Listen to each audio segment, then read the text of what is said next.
Around Dodge City and in the territory on west, there's just one way to handle the killers and the spoilers, and that's with a U.S. Marshal and the smell of Gunsmoke.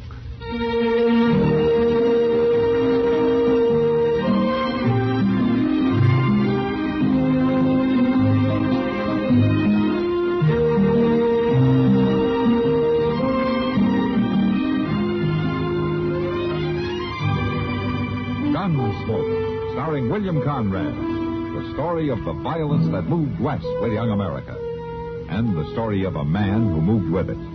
I'm that man, Matt Dillon, the United States Marshal. The first man they look for and the last they want to meet.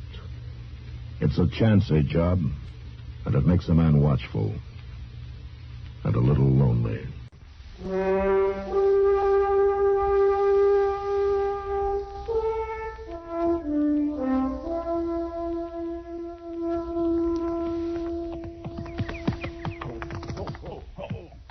Mr. Dillon! Oh, Mr. Dillon! Yeah, what is it, Chester? Come on out here, Mint. I got something to show you. Why couldn't you bring it in the office and show me? Well, because the door ain't big enough. What? Looky, I just bought me a new horse. This? Yes, sir. Here. Calm down. I'll quit that. He's kindly edgy. He ain't been rid much the last couple of months. Is that so? Well, I practically stole him, Mr. Dillon, the bargain I got him for. I see. I bought him off Moss Grimmick for $11. $11. And Moss paid $14 for him just last week to one of them Texas trail drivers. Guess I was kind of lucky to catch Moss in a weak moment, If you ask me, I'd say it was that trail driver who was lucky, Chester. What are you talking about? This is a good horse. Yeah, he might be if it wasn't bowed in both front legs, didn't have bad hocks, and wasn't wall-eyed, Roman nose, and probably wind broke. Wind broke? I'd say that horse is worth about $5, Chester. On a gamble, of course. $5? Mr. Dillon, if that horse ain't worth $20, I'll eat him. Raw. And I'll tell you something else. If you wait a minute, Chester. What's the matter? Why, I declare that looks like the stagecoach from Cimarron. Why ain't he stopping at the depot? He's coming here, I guess. Must have had some trouble. Trouble? They don't carry no bullion or nothing that's worth anything. Oh! Marshal? Yeah? Marshal, Yeah, what's wrong, Jess? we got shot up, Marshal. A couple or 3 miles out of town. One of the passengers inside there's hurt. Oh, I'll take a look. Feller rode up alongside, mask over his face, fired point blank. Good Lord. What's the matter? Give me a hand here, Chester. It's Doc. He's shot bad.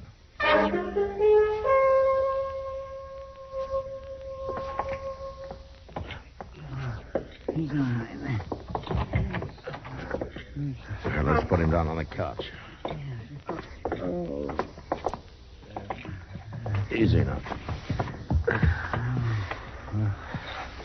Matt? That's you? He's coming, too. Matt? Now, don't try to talk, Doc. You're going to be all right. Chester, you see if you can find Kitty, will you? All right, sir. I'll get her over here right away.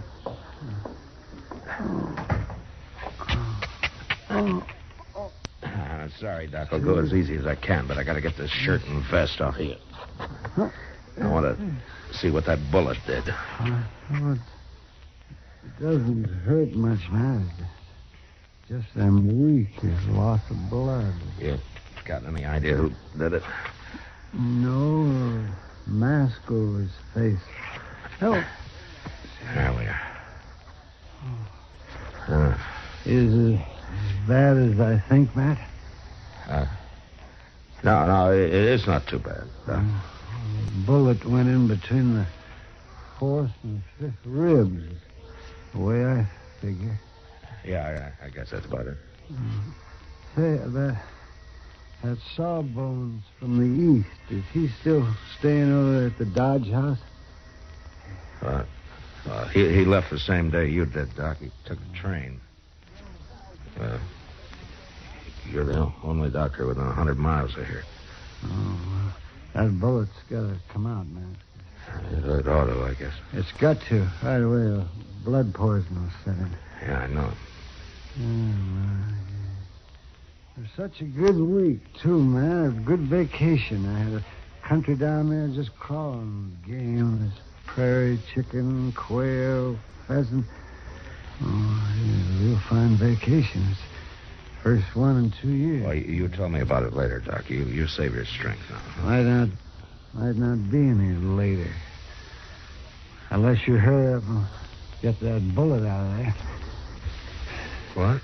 There's nobody else I'd trust, Matt, and it's got to be done. Oh, but, Doc, I can't. You got to, Matt. Unless you're hankering to bury me. But, Doc, I just can't. All right, Doc, but you got to tell me what to do.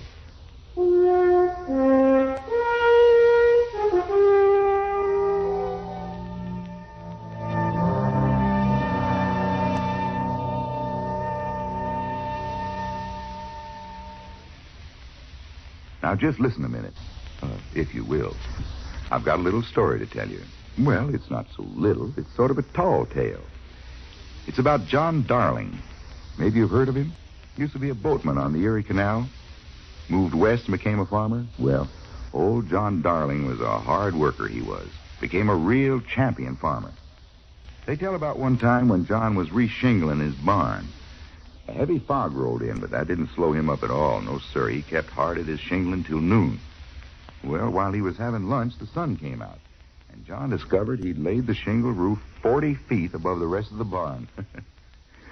Winters used to get pretty cold up that way, but this one particular winter was the granddaddy of them all. It got so cold that the air froze thick, and you had to push real hard to get through it. Well, this heavy air wouldn't let the smoke out of John's fireplace chimney. He found a solution, though. He whittled himself a paddle, fixed an oarlock to the fireplace, and he pushed the smoke up the chimney. He sat there by the hour, rocking in his chair, paddling the smoke and singing. Everything worked real fine till one bad night when the smoke froze into a 96-foot column straight up from the chimney. It was too much for him to lift with the paddle, and he just had to suffer through the rest of the winter as best he could. It was kind of a joy, though, in the spring when things began to thaw out. He had lots of entertainment listening to singing coming out of the melting smoke. The songs he'd sung during the winter had frozen right into the smoke as it went up the chimney. Fact of the matter was, he got so interested listening to himself sing that he tripped and broke a bottle of growing tonic he'd concocted. This stuff was pretty powerful, and it soaked down into the ground where he'd planted wheat. Next morning, John was one surprised gent when he stepped outside. Yes, indeed. His wheat overnight had grown as high as his roof. Hard to believe, isn't it? Say, isn't it nice being citizens of a country where you can talk and laugh free as a breeze, and write and read and worship, too? Yes, sir. Maybe you don't think about it much, but you should.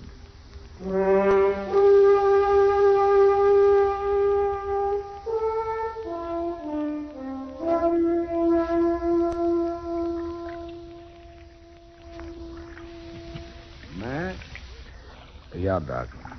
you scrubbing your hands real good? Well, if I go much further, the bones are going to be showing.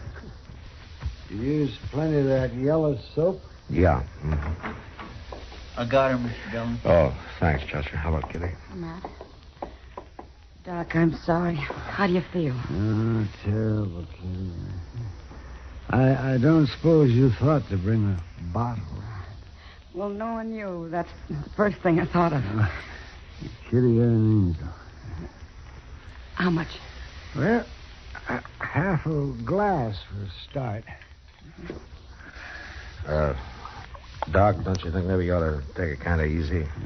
That stuff might not go too good with chloroform. Chloroform? The bullet's got to be cut out before it starts blood poisoning, Kitty. But, Matt, you don't know anything about I'm not any happier about this than you are, but it's got to be done. Kitty, will you please hand me that whiskey? Oh, yeah, I'm sorry.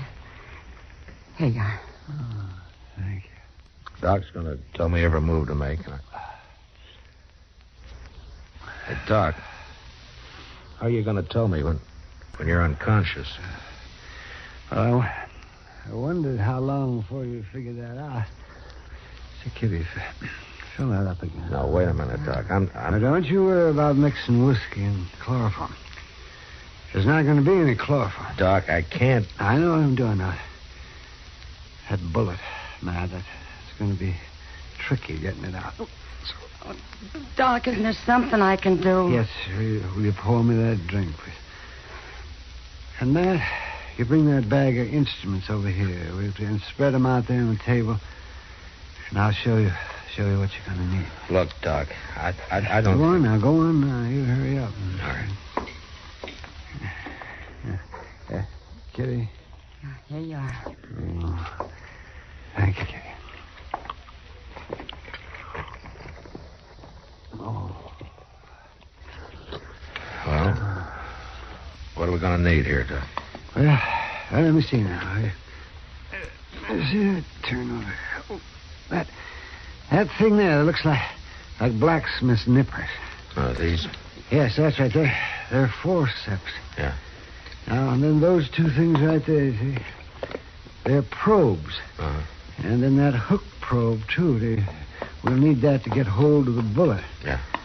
And then a couple of them little knife things right there, lancets. You mean these? That's right. I guess that'll do it, so. You can just put the rest of the stuff away. Yeah.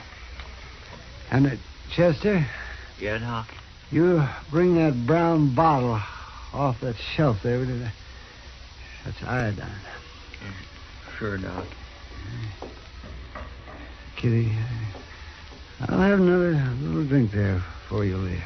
But, Doc... Whatever he wants, Kitty. It's his party. Yeah,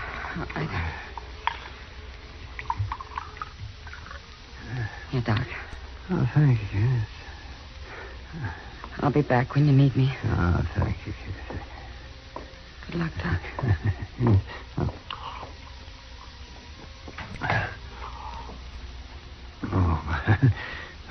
One more good stiff drink like that, and I'll sing all the way through this thing. It's more than I'll do. Oh, now, Matt, I'm surprised. You put enough bullets into people. You hadn't out of mind taking one out for a change. Well, that's no help. Matt, I know how rough this is on you. But, here, let me get a good grip on the sides of this couch here. Chester, I wonder if you could steady me a little bit here. You bet, Doc. I got you. Well, Doc, Forget it. Just hurry up and get on now while I still got my nerve. Now then, Matt, you listen to me. You listen close. The very first thing you do...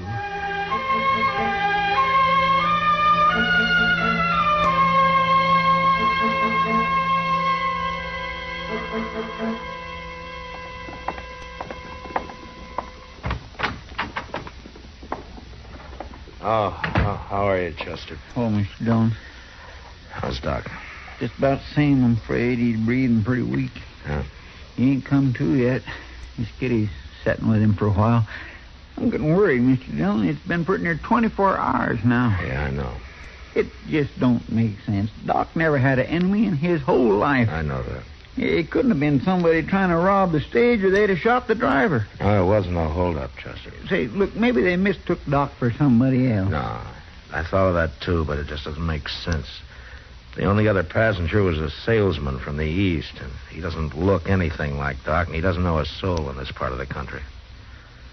No, it was Doc that the gunman was after. But why? There ain't a person in this town that ain't beholden to Doc. It seems like there's one who isn't. First vacation Doc's took in 2 years and has to end up like this. Why, if Doc was to die, this town would be in a real trouble. Forget it, Chester. There's no use jumping at things. As long as I live, I won't never forget Doc laying there, gritting his teeth, turning white, and still trying to grin while you dug that bullet out of him. Whoever done that must have been crazy. I thought of that, too. Or maybe a stranger in town who didn't know Doc, but that still doesn't help. Come in. Anything I can do for you? You sure can, Marshal. You can get your hands up. You two. Well, I'll take that gun of yours, Marshal. There. That's better. What's on your mind, mister?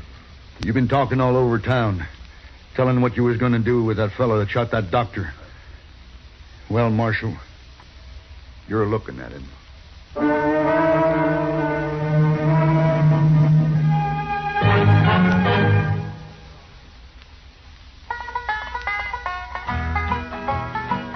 This land is your land. This land is my land. This land was made for you and me. One of our 50 states owes more to its spirit of religious tolerance and freedom of belief than to any other factor. The state, of course, is Utah, and the settling of Brigham Young and his followers in the Beehive State shaped its future more than any prior event. The Mormons taught those who dwelled in the arid region that is now Salt Lake City the miracles of irrigation, and the area flourished and prospered. The lasting influence of the Mormons is evident in the state's agricultural prosperity.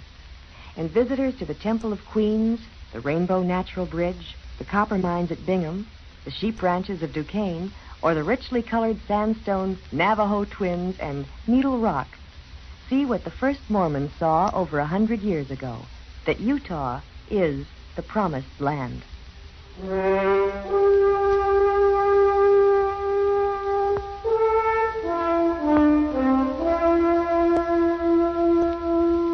All right, you got my gun, mister. You mind if I put my hands down now? Just don't neither one of you try nothing, that's all. What's your name?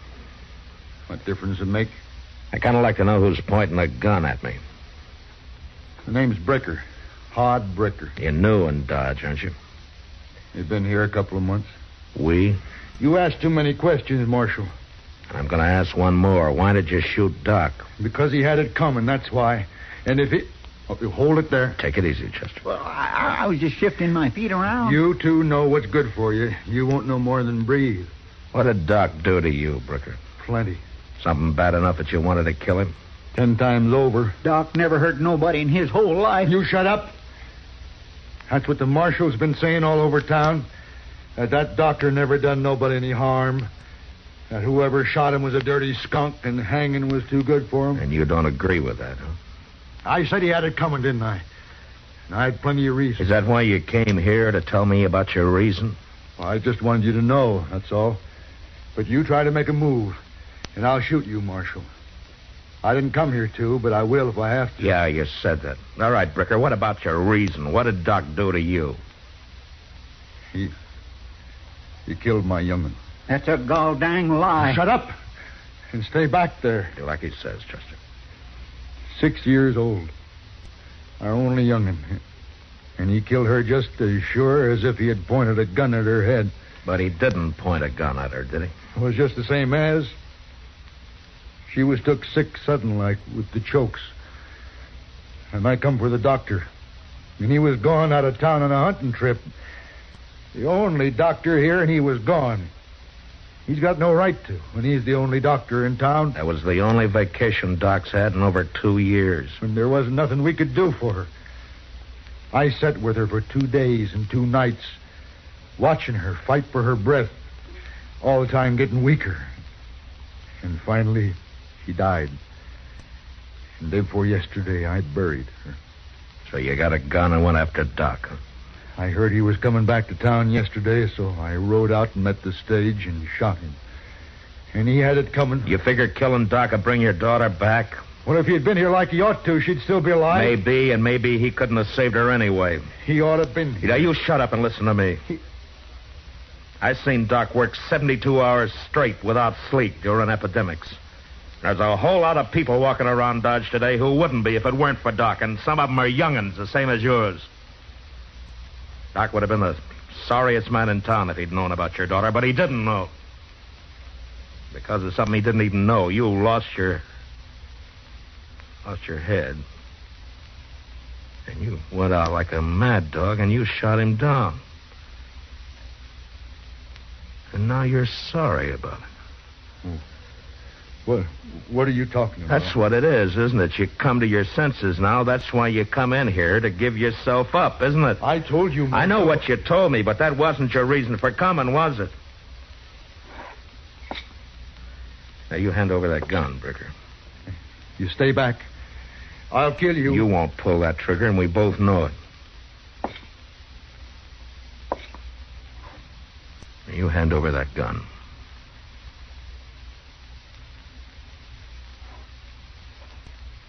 Thanks. That doctor. Is he dead? He's the next thing to it. I hope he don't die. You better hope. All right, Chester, lock him up. Yes, sir. Come on, mister.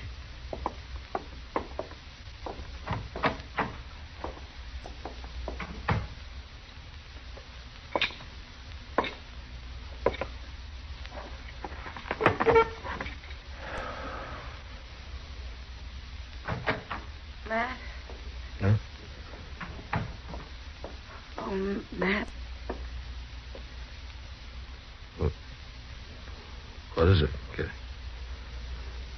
Matt, I think Doc's going to be all right.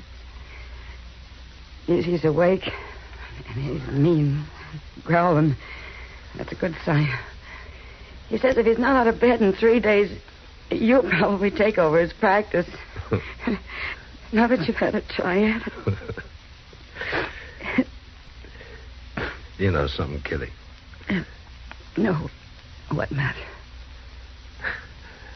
I think I'm going to send that miserable old goat a bill.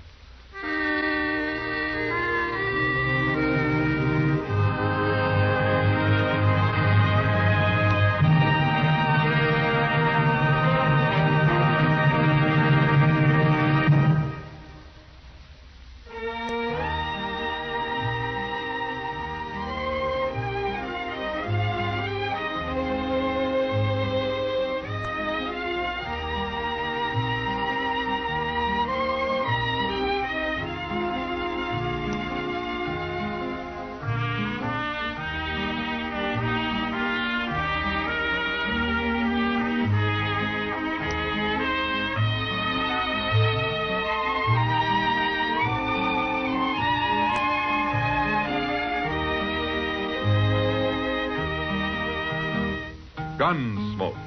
Produced and directed by Norman Macdonnell, stars William Conrad as Matt Dillon, U.S. Marshal. The music was composed and conducted by Rex Corey. Sound patterns were composed by Ray Kemper and Bill James. Featured in the cast were Parley Bear as Chester, Howard McNear as Doc, and Georgia Ellis as Kitty. George Walsh speaking. Join us again next week for another story of the western frontier of America in the 1870s on Gunsmoke.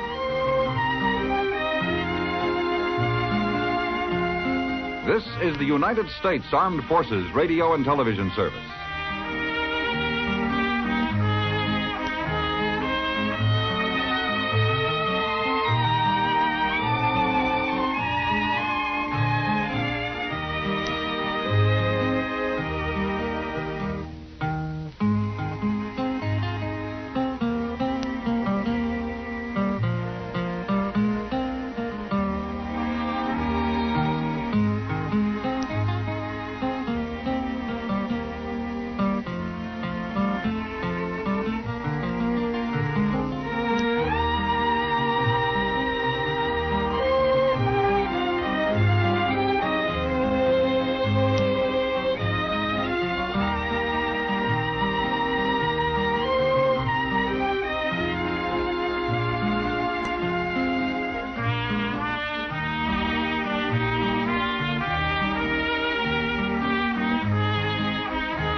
Recently, our client John met his banker to discuss plans for a clean energy building. What he found was a shared passion for building something more. Momentum for change. First Horizon Bank. Let's find a way.